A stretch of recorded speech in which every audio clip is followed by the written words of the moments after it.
Legal experts and campaigners have accused Matt Hancock of fundamentally misunderstanding his responsibilities to disabled people during the pandemic.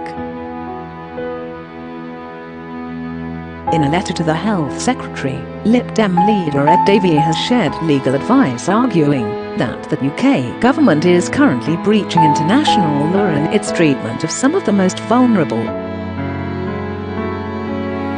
Sir Ed is demanding the government reverse measures in the Coronavirus Act which allow councils to downgrade the support they give to disabled people, including those in case homes.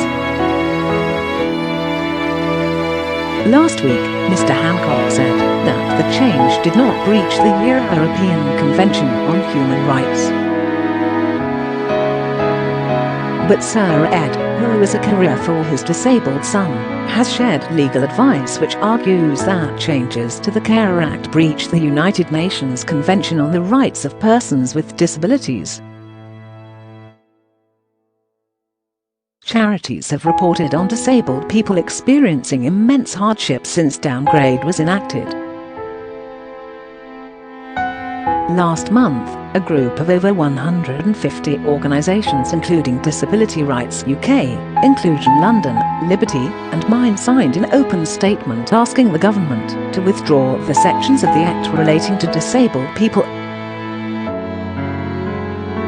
In his letter to the Health Secretary, the Lib Dem leader said, "It is a shocking state of affairs both that you are unaware of the international legal obligations that govern your duties as a minister, and that you think that it is acceptable for the rights of disabled people to be reduced to the low levels stated above during a pandemic of this scale.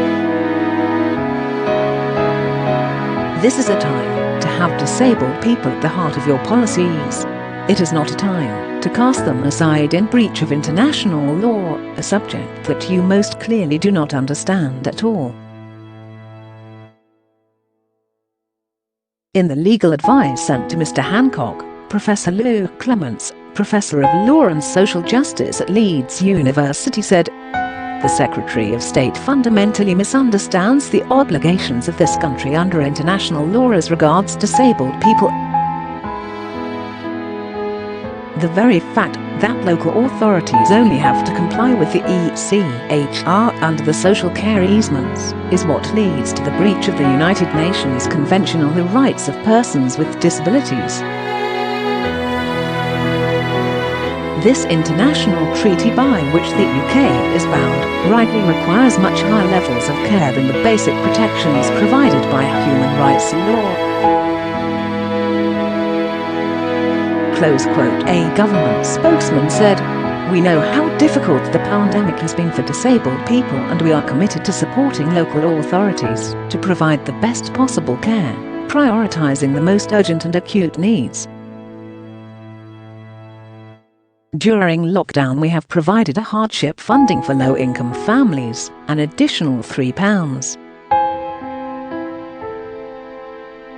7 billion funding for local authorities which includes children's services, and are providing educational resources online, including those specifically for children with special educational needs or disabilities.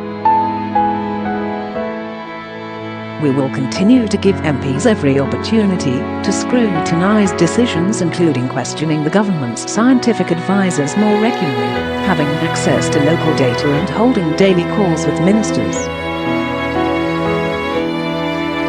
Close quote.